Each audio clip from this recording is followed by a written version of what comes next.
My name is Bonnie B, and you are watching The Power of Perseverance. Matt Schneider, thank you so much for being on with me today on the podcast. I'm so excited to introduce to my audience who you are, an entrepreneur, a husband, a father, and honestly, somebody who is wanting to bring so much empowerment to our world, to the world of men. You've got a lot of things going on, mastermind coaching. You have an event coming up called ignitionmastermind.com is the website, and we'll get into that. But to start off, Matt, how did you even start entrepreneurship? Like, did you graduate college and kind of that journey? Let's go into a little bit of that journey. Where did that initially start for you? Yeah, right on. Well, first of all, Bonnie, thank you for having me. You are somebody I haven't known long, but have been a major fan of since we met at Dr. Lion Summit. And so you and I know there's a funny story that even... Yeah, maybe we should get into the story first, right? That was pretty funny. It was, yeah. So, you know, the quick and short version of it is you and I were actually on the same flight down to Austin. And just as we get off and we're getting our luggage, my phone decides to die. And I was midway booking my car through the rideshare. And just as I go to put the pickup location, it completely dies. But it died to the point to where it wouldn't even want to turn on. So I'm thinking, okay, I think I've got a power source in my bag. I'm going to walk out there. But I'm looking over at you and you've got your phone plugged in at the thing as you're waiting for your luggage to come around. I'm thinking, man, I wonder if she'd be willing to let me plug it in. I'm like, that's kind of weird. And, that is so weird.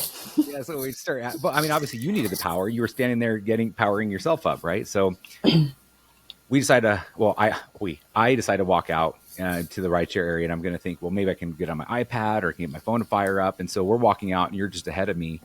And for whatever reason, I was thinking, I bet you she's going to the summit. I bet you she's going, and if I'm right, then we're going to the same hotel. And I wonder if she'd be willing to let me jump into her rideshare with her. And so I'm having this whole like internal negotiations about asking you. But then, you know, I have just this whole thing about being creepy, right? Because once you're labeled creepy, you can never like label yourself. And so I didn't want to risk it. I should have, because what happened was you get into your rideshare. I cannot get my phone to turn on. I have to walk all the way back into the airport. I go to the lost luggage area. They let me plug my phone in. My phone did not want to turn on. I tried it for 10 minutes and it just, for whatever reason, it wasn't with power cable turning back on. So I ended up taking a taxi there only for the next day when we wrap up the live podcast that we did. I'm on stage, you're in the audience. And so, you know, pull you aside. I'm like, hey, do you remember me? And you're like, well, I think so.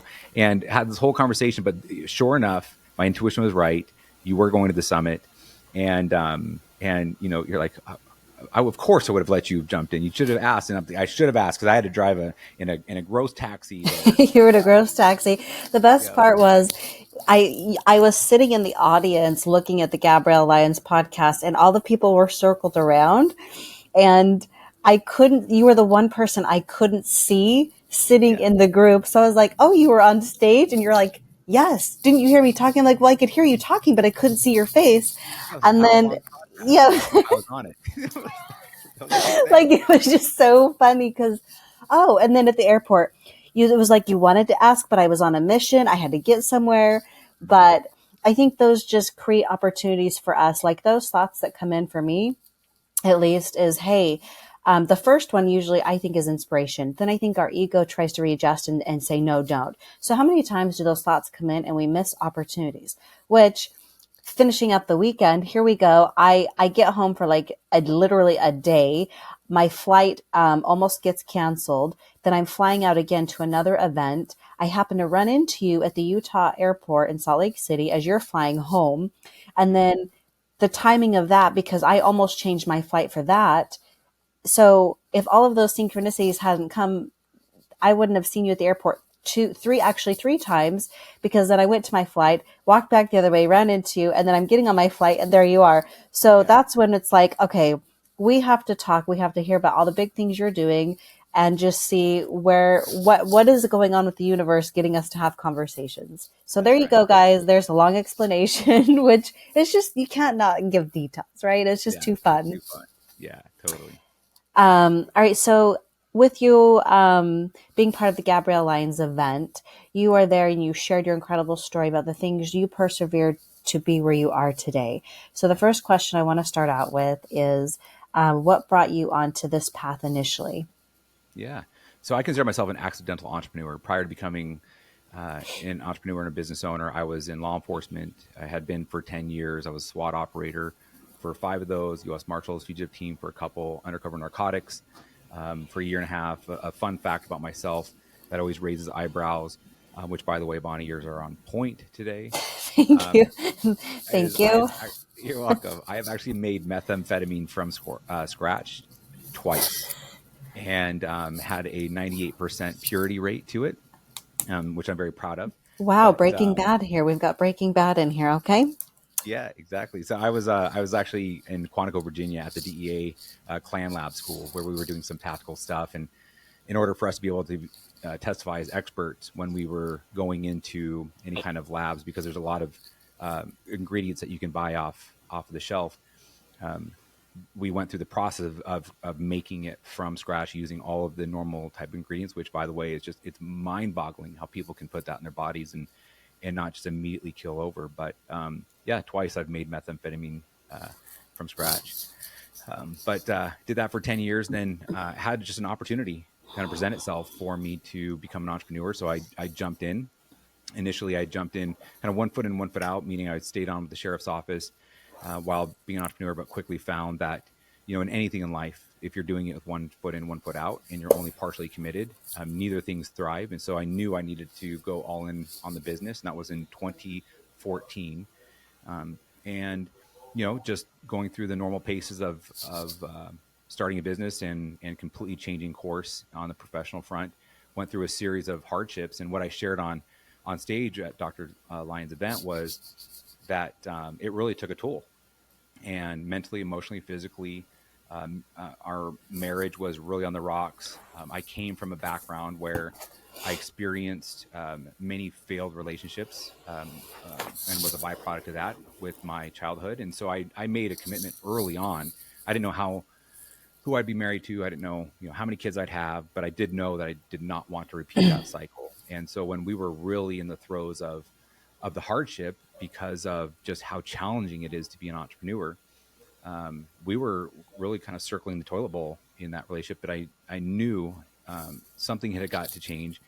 I knew that leadership's a problem and it's the solution as well. And so I just needed to start working on myself. And, in law enforcement, professional development is really not it's not a thing. It's like a foreign language. And so I just started going all in on mentorship, coaching, professional development, personal development.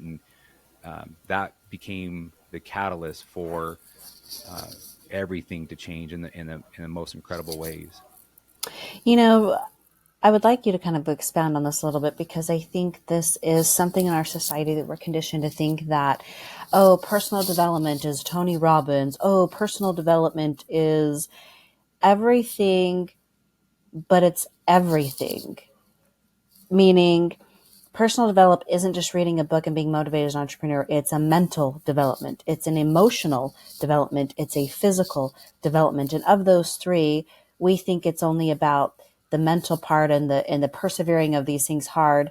And so when you have this realization that, okay, my development now as an entrepreneur is who I am, because I've got some root things I need to deal with from my childhood that are causing me to either be successful in my relationships, and that's not just business, but also my marriage.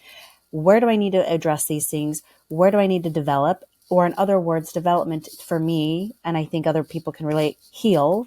What do I need to heal at the root cause to be able to not only be better in my relationships? Because I love that you recognized that if these relationships aren't working out, is it really the other person or is it me? And taking 100% ownership for how you showed up. And when you did that, what changed for you?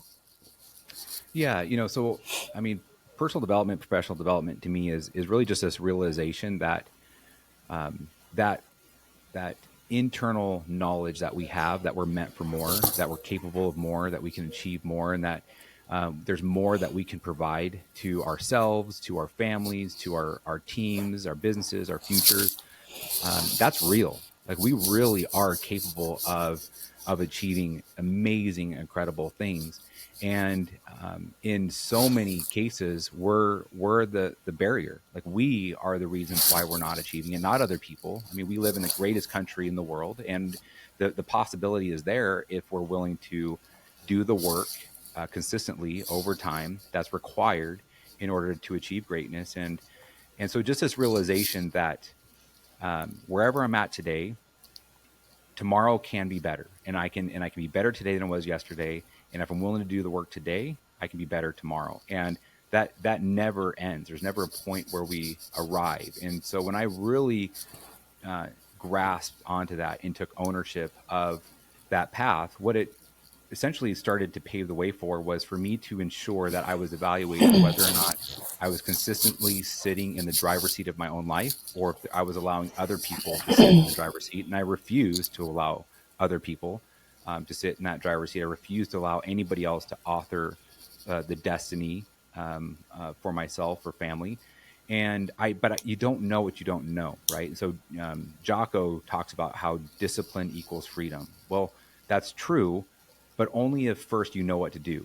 And there's so many more areas in our life where we're unconsciously incompetent, where we don't know what we don't know, and therefore we're unable to move with any real sense of urgency and confidence into a direction of unknown. And while at the same time that's true, the same there are other people right now that have the exact answer to solve our problems, and it's just a matter of getting into closer proximity with them and either consuming their content on podcasts, reading their books, watching their YouTube videos, and in a best case scenario, getting into a room with them. And I just became very, very diligent on the fact that other people already had the answers to the challenges that I was facing. That's the case right here, right now, and it will forever be the case. And there's no point in you, me, or anybody else having to trudge our way through and trip on, landmines and fall over cliffs and learn really hard lessons when there's other people who can help us avoid that and collapse the time to success. So that's what personal development, professional development means to me. It requires a high level of humility, requires a high level of being teachable and coachable, and really taking a lot of accountability and ownership, which is what you were outlining as well. So what I'm hearing you say is this phrase, doing the work, sounds like reading and consuming content, choosing to not only listen to it, but to put it into practice, maybe to journal, to take self-reflection. What did the work look like for you? Yeah, that's the easy work. The easy work is choosing to listen to a podcast rather than music. It's easy work to choose to read a book rather than watch TV. That's easy. The hard work is on the relationship side. And so in all of our lives, we have assets and liabilities when it comes to the people, places, and things that we choose to allow to get into closer proximity with. And clearly, the liabilities are the things, the people, the places that take more than they give. And when I started getting into this understanding of that, if I wanted to achieve really big things, I had to ensure that I was surrounding myself around other big dreamers, big doers, big achievers. And Huge. yeah, and I had to limit the exposure to the liabilities. And, and some of them are relationships that I have had for a very long time, friends, and in some cases family. And so that's the hard work, Bonnie, is when you come to realize that there are people that we love and we hold very dear to our heart, but that they don't necessarily provide what we need in order for us to achieve greatness. And to start stepping away and editing those relationships and showing up less and less, that's hard, especially when they start to call you out on it and say, hey, I don't see you much, I don't hear from you much. How do you have a conversation in which you're not putting yourself on a pedestal and you're not putting them down, and you're not you're not having to make them feel less than because your dreams and goals and aspirations are much larger than theirs, and spending more time with them only reduces the probability of you achieving your big goals and dreams. So that there was a series of relationships that got edited and in some cases deleted along the way, and that was the hard work. You know what? I totally agree with that. I had to do, I think what you had, how you phrased it, an edit checklist of the people that are around you. And for me, it was a lot of my family. They didn't, they didn't, in, I don't want to say they didn't encourage me. They were my cheerleader, but they weren't my cheerleader. Right. I think Alex Hormozy has a good point where he's like, people want you to succeed after you've succeeded, but as you're succeeding, they're telling you why and asking you why. Mm-hmm. And it takes being alone. There's a lot of times I'm alone, and there's a lot of friends I've also, in my certain entrepreneurs, if they, it's not necessarily like if they don't agree, but it's like, listen, if you don't understand what I'm trying to achieve, and you're going to take things personally, then like you got to get out of my way, right? LFG. Yeah, let's go. Yeah, let's go. And then I think some of the things too, as you said, you're starting these businesses. Who did you hire or bring into your circle that doesn't understand? I'm not an employee type mindset. Like I don't need to be told what to do. If I understand what the vision is, I'm going to take it and find as many ways as I can to get there, because I understand that if you have to take the time to explain it to me or whatever it is, we're not going to get there faster, especially if it's like a really big goal. So I think too, that comes down to taking ownership. Our employers taking ownership with their employees to get them what they need. Our entrepreneurs surrounding themselves with people who are positively reinforcing your vision and your values. I love that you talked to, I love that you bring it up because there's so little awareness, but I think there's also this, this shift coming with a lot of men, and not to be biased, but a lot of these men, you guys aren't taught growing up to show your emotions. You're not taught that it's okay to validate, or you're taught if you cry or if you're too connected to your emotions, you're a pussy, for better words, seriously. So coming from law enforcement and having this childhood that you had, would you say you were disconnected from those emotions and that was part of your evolution? Yes. Yeah, and I would say it's still part of my growth journey. When you have a childhood where you're exposed to a number of restarts and moving from one place to the next and always changing schools and having relationships come and go and really never having a permanent father figure, male role model type.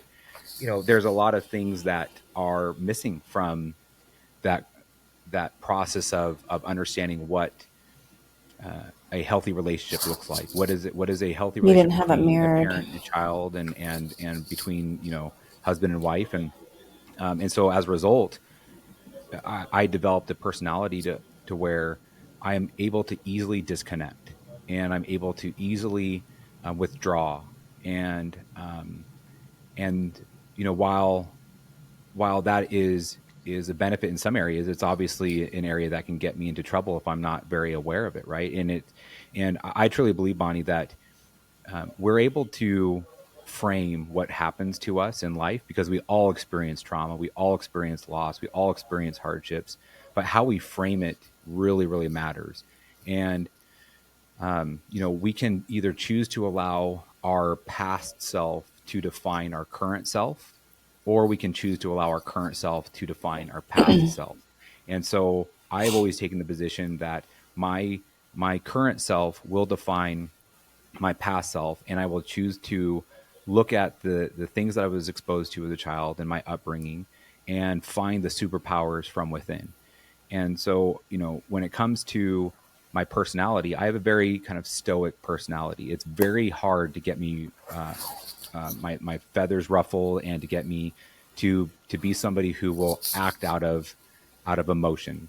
And that has served me very, very well. It served me well when I was in SWAT, in special operations, because in those really chaotic, uncertain circumstances and environments where things are unfolding rapidly, I was able to keep a very level head and not get emotional about it and not find myself reacting, but rather responding. And when it comes to all of the major peaks and major valleys that come along with entrepreneurism, it's the same thing. And it's also helped me to reframe the process of everything into just that, a process, rather than the grind, right? A lot of people see things that happen that are, you know, not favorable as just being in the grind. I don't see anything as the grind. I see it all as the process. So these are the superpowers that I've chosen to extract from my upbringing and the lessons that I've learned.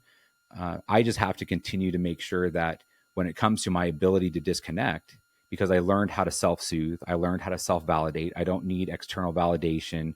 I don't need other people to tell me I'm doing a great job. I know whether I am or am not.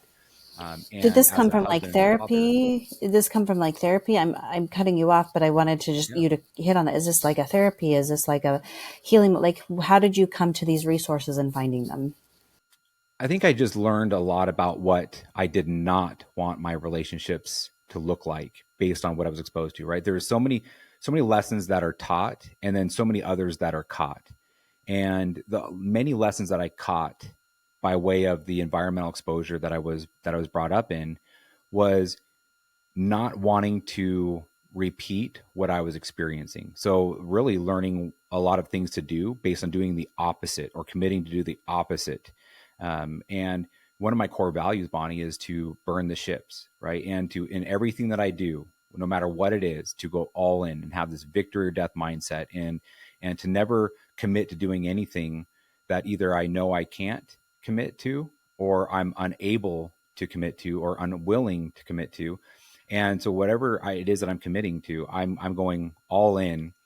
And that includes my marriage. It includes the fact that I have a son and he's 14, and I want him to see what a husband and a father look like. I want to live the kind of life and show up in the kind of way that if my son were to become like me and were to be in a relationship the way I have a relationship with my wife, that I would be proud. And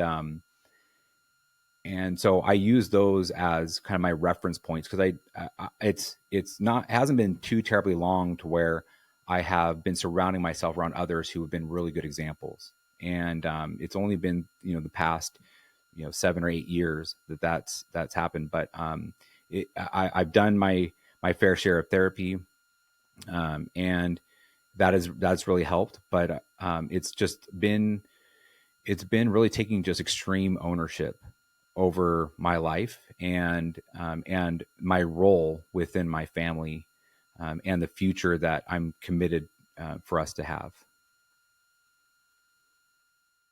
How would you say that fed into your leadership with your businesses? I'm here, you know, you talk about going to therapy, and I think a lot of men are afraid of that. They're afraid to address like their emotions, but what it's done for you is it saved your marriage, and then you went on to do really big things. So talk about how that helped you in your business, because you do more than just coaching. Yeah, we have 5 companies actually. So, and they're pretty diverse. Everything from, we do have the high level business coaching. We have a construction company. We have an online couples community called Ubuntu. We have we're part of a real estate equity fund. We're co-owners in a software company called Fitpro Tracker. We've got a variety of things going on, and you know, the secret sauce for me there is, you know, partially taking some of the success stuff that happens within special operations and how to get teams to be really strong, really cohesive, be able to operate under stressful dynamic circumstances and achieve the ultimate goal, while also weaving that into the success habits of other high level entrepreneurs who have come before me. Um, but you know, when it comes to the therapy thing, I think it's really important that if people don't have the answers to whatever it is, I put counselors in this category. I put mentors and coaches in this category. I put other people who were once where we are but are currently where we want to be in this category. And it kind of goes back to what I was saying before, where there's others who already have the answers that will help us solve our problems. When it comes to like past trauma or parts of our personalities or parts of ourselves that we don't like and we want to change, it's really important that we find a qualified person who can help us with that. And counseling is a great way of having somebody who has the tools to be able to help us understand ourselves. So I think that's part of the battle too, is just understanding the way in which we think and why do we process things the way we do. Why do we see the world the way we see them? Why do we respond the way that we do in certain times and stimuluses? And see it as a tool to become better, and being vulnerable enough to have the conversation with others who want to help us, no matter what their title is. If they want to help us, they're qualified to help us. It's almost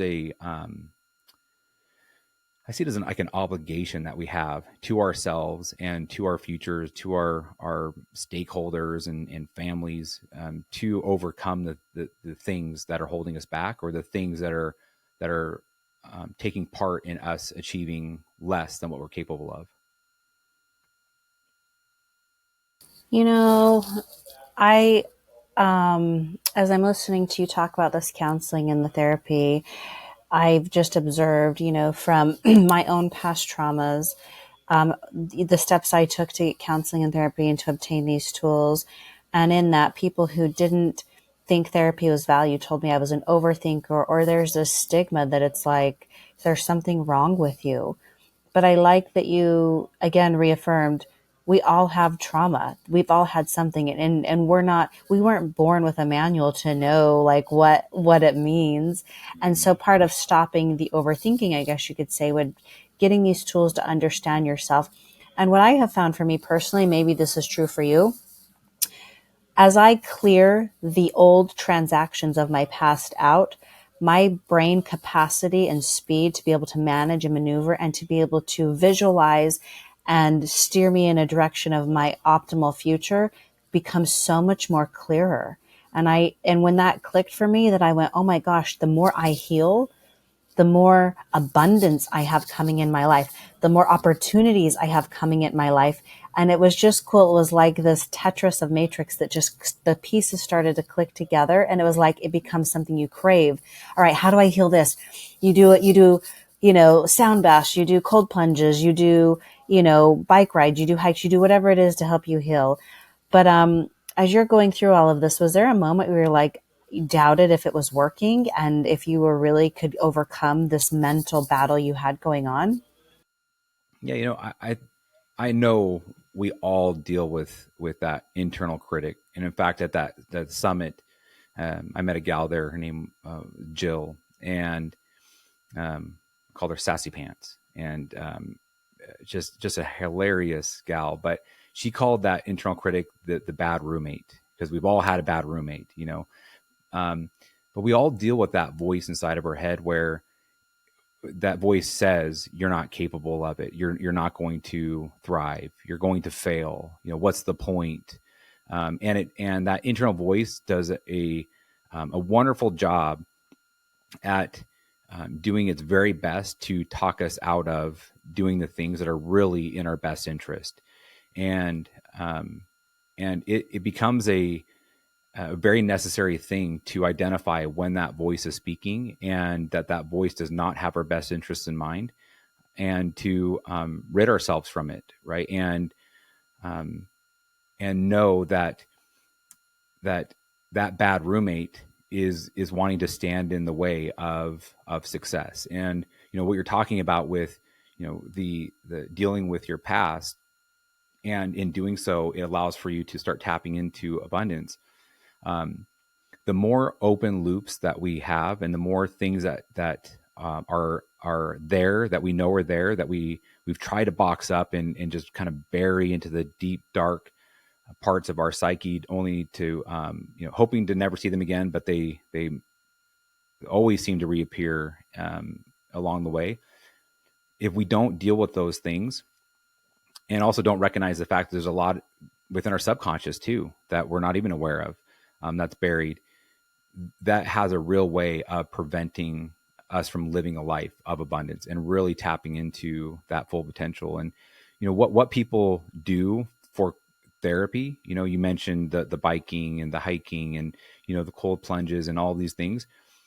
I think it's very individualized. I think what people need to do to go toe to toe and nose to nose with that internal critic, it looks and feels very different per person.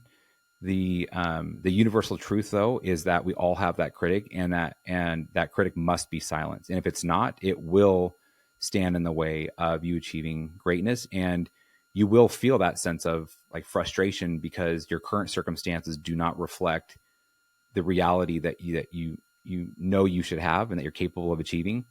And so you do have to close those loops out. You've got to deal with whatever the mental trash is, and then also to not allow yourself to be in close proximity to others that that do what I call shit in your mental garden, right? A lot of people like to come into your world and take a big old shit on your mental garden and then walk away, and that just leaves you with like, extra work. It's just extra work, and extra problems, extra shit in your life. Yeah.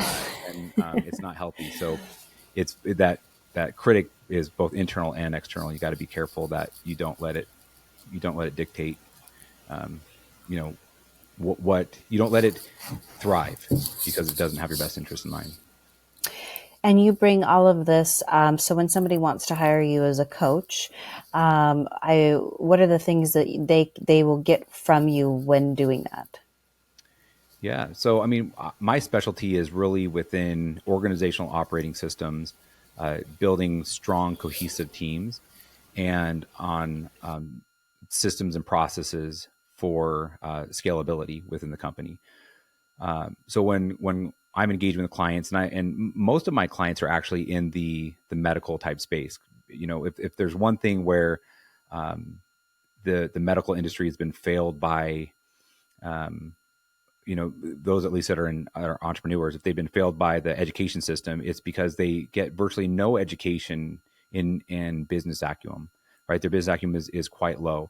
So while they're great at being ninjas in the medical stuff, chiropractors, surgeons, functional medicine doctors, nurse practitioners, anybody that comes from that space, they know how to do the medical stuff really well, but they don't know how to run a business. And for those that are humble enough to recognize it and hungry enough to overcome it, that's where we will engage, and I'll help them build their business from within, so they can focus on the things that they love doing and they're great at doing, while all the other really necessary components are put into place so that they can have the financial freedom and the time freedoms that all entrepreneurs really get into entrepreneurism to achieve.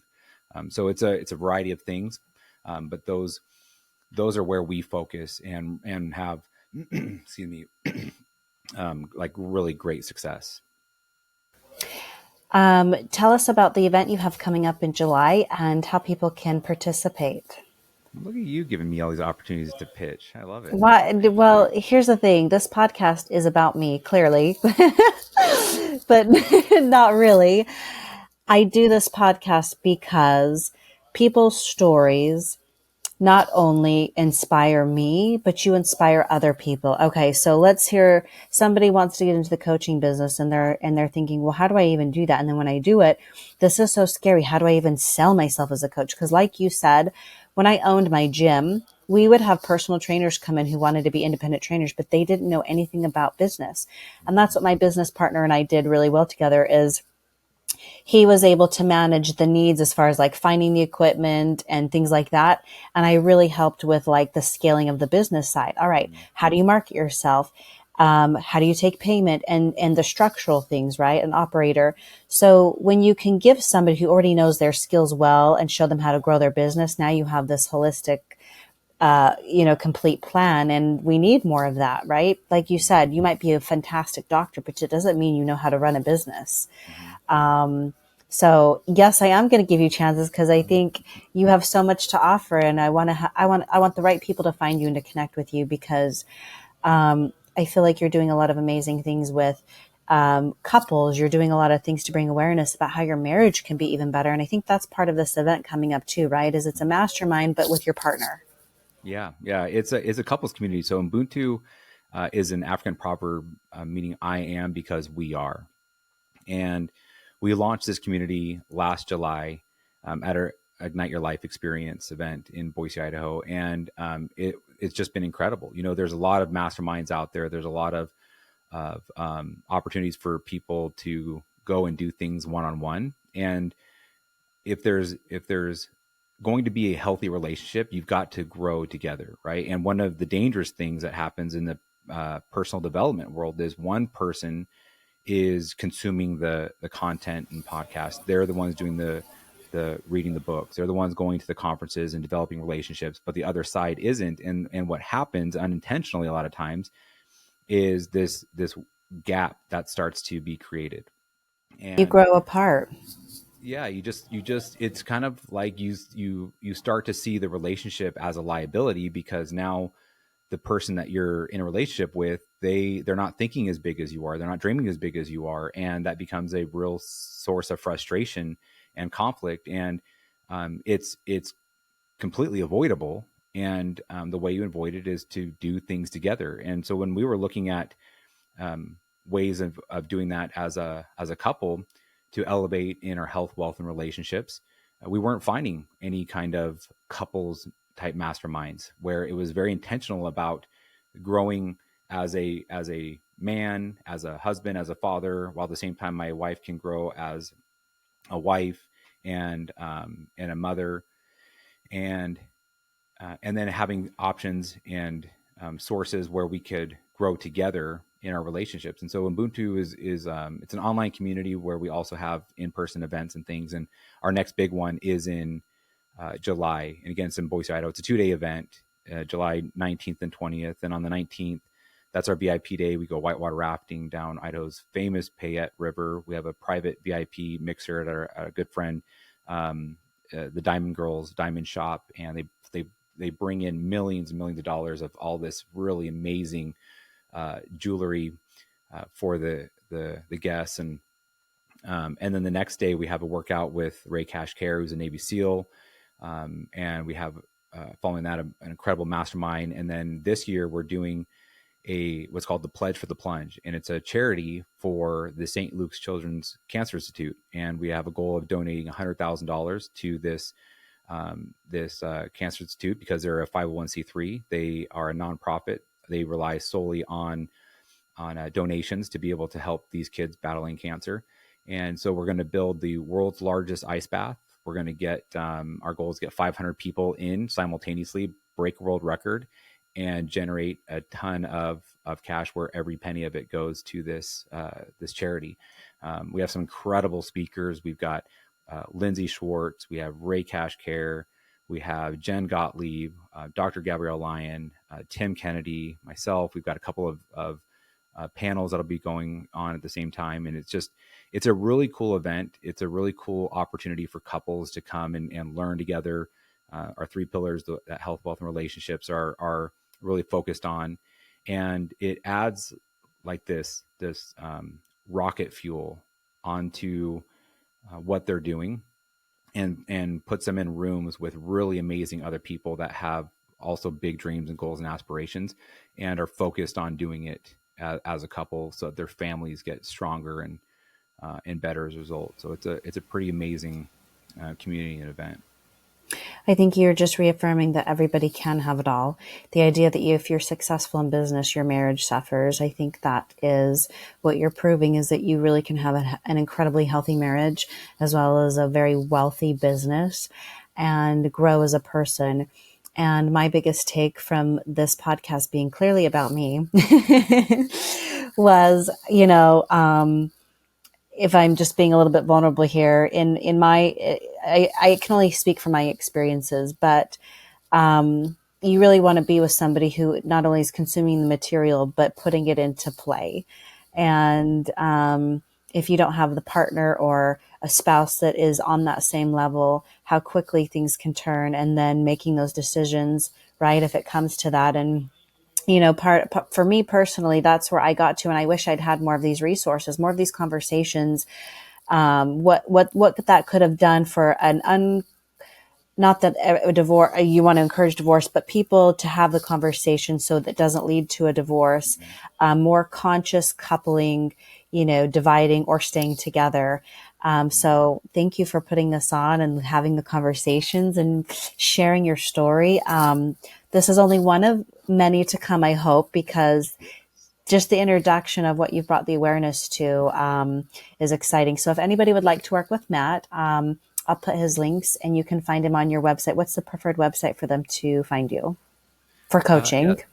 The coaching is ignitionyear.com. I'm most active on either LinkedIn or on Instagram at Matt Schneider _official. And so anybody can slide into the DMs and ask questions or connect that way. But I appreciate you putting that stuff in there. You're welcome. Thank you for being on. Thank you for listening to today's episode. If you like what you heard, please share it and help us keep the conversation going. We can't grow without you. So thank you in advance for your support of Power of Perseverance.